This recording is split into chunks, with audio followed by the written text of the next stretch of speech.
Hello दोस्तों, राधे राधे, जय श्री कृष्णा। दोस्तों आज हम आप लोगों के लिए एक ऐसी गीत लेकर आए हैं जो बहुत ही दर्द भरी है, जो कुंभ नहान पर है। देखिए कि कुंभ नहान में कैसे हादसा हुआ है, लोग कितना चिल्ला रहे हैं, चीख रहे हैं अपने से बिछोड़कर, क्या हालत है उनकी गीत के माध्यम से। देखिए और यह गीत आप लोगों को कैसी लगी कमेंट में अपनी राय जरूर दीजिएगा। कुंभ के नहानवा में भैले ठेल ठेलवा हेराई गइल ना कितना लोग वही मेला में हेराई गइल ना कितना लोग वही मेला में हेराई गइल ना। घरवा से खुशी खुशी बनहले गठरिया आवे इतना लोग भाई बड़ी भारी भिड़िया। घरवा से खुशी खुशी बनहले गठरिया आवे इतना लोग भाई बड़ी भारी भिड़िया। रतिया में 1 बजे रहली आलर नींद खपसाई गइल ना उनके निकलल परान खपसाई गइल ना उनके निकलल परान खपसाई गइल ना।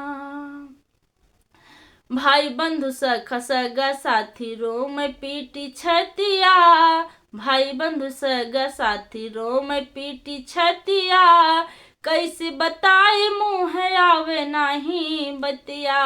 भाई बंधु सगा साथी रोम पीटी छतिया कैसे बताए मुँह आवे नाही बतिया। जनती बिछड़बे जब अइती ना नहनवा हेराई गइल ना कितना गोदी के ललनवा हेराई गइल ना कितना गोदी के ललनवा हेराई गइल ना।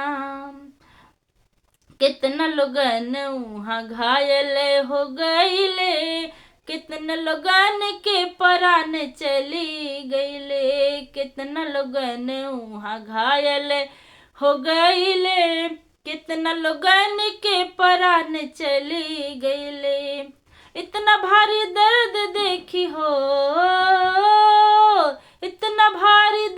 देखी भीगी गे नयनवा मिटाई गइल ना कितना लोगवन के जनवा मिटाई गइल ना कितना लोगवन के नमवा मिटाई गइल ना।